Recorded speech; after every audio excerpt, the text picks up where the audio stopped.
సోమవారం శివయ్యను ఇలా పూజిస్తే బీపీ, షుగర్, మోకాళ్ల నొప్పులకు చెక్. ఈ నియమాలు తప్పనిసరి. పరమశివునికి బోళా శంకరుడని పేరుంది.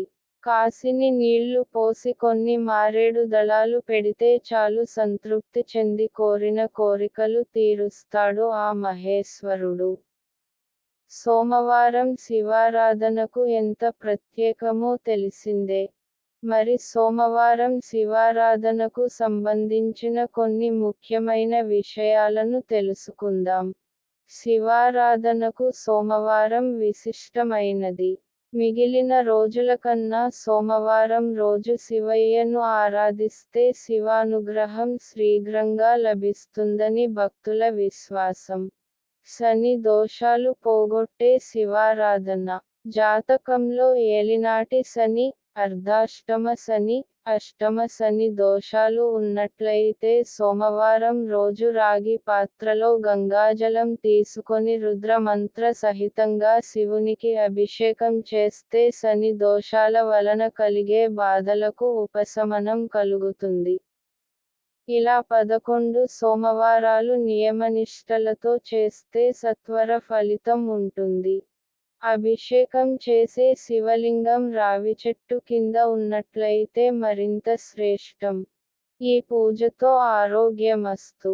ఎవరైనా బీపీ, షుగర్, మోకాళ్ల నొప్పులు వంటి దీర్ఘకాలిక అనారోగ్య సమస్యలతో బాధపడుతూ ఎన్ని మందులు వాడినా ప్రయోజనం లేకుంటే, సోమవారం రోజు మృత్యుంజయుడైన శివయ్యను భక్తి శ్రద్ధలతో పూజిస్తే తప్పకుండా స్వస్థత చేకూరుతుంది. అది ఎలాగంటే సోమవారం రోజు ఆవు పాలు, నల్ల నువ్వులు శివయ్యకు సమర్పించాలి. అనంతరం మృత్యుంజయ మంత్రాన్ని 11 సార్లు జపించాలి. ఇలా 11 సోమవారాలు చేస్తే శివయ్య అనుగ్రహంతో అనారోగ్య సమస్యలు తగ్గుముఖం పడతాయి. కళ్యాణమస్తు.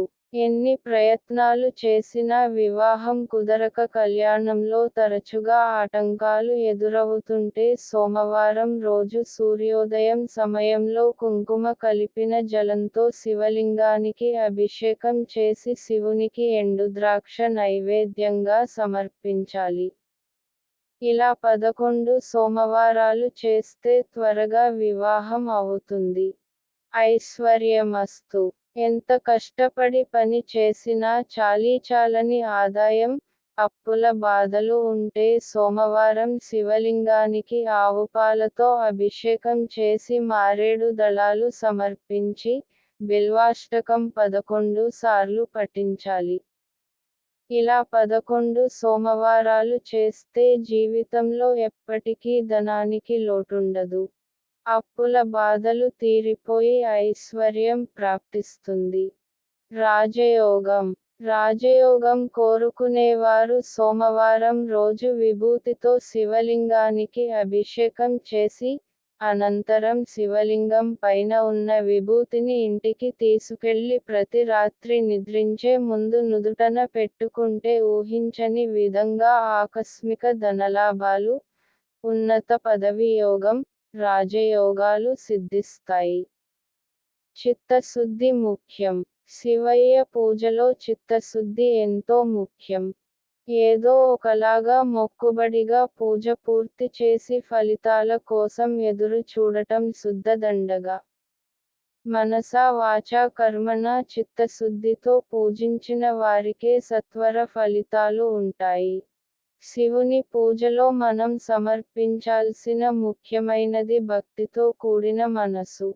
అందుకే అంటారు కదా, చిత్తశుద్ధిలేని శివ పూజలేలరా అని. కాబట్టి మనం ఎంత ఘనంగా పూజ చేస్తున్నాం అన్నది ముఖ్యం కాదు, ఎంత భక్తితో చేస్తున్నాం అనేది ముఖ్యం. కేవలం భక్తికి మాత్రమే పరవశించే భక్తవశంకరుని అనుగ్రహం పరిపూర్ణంగా ఉండాలని కోరుకుందాం. ఓం నమః శివాయ.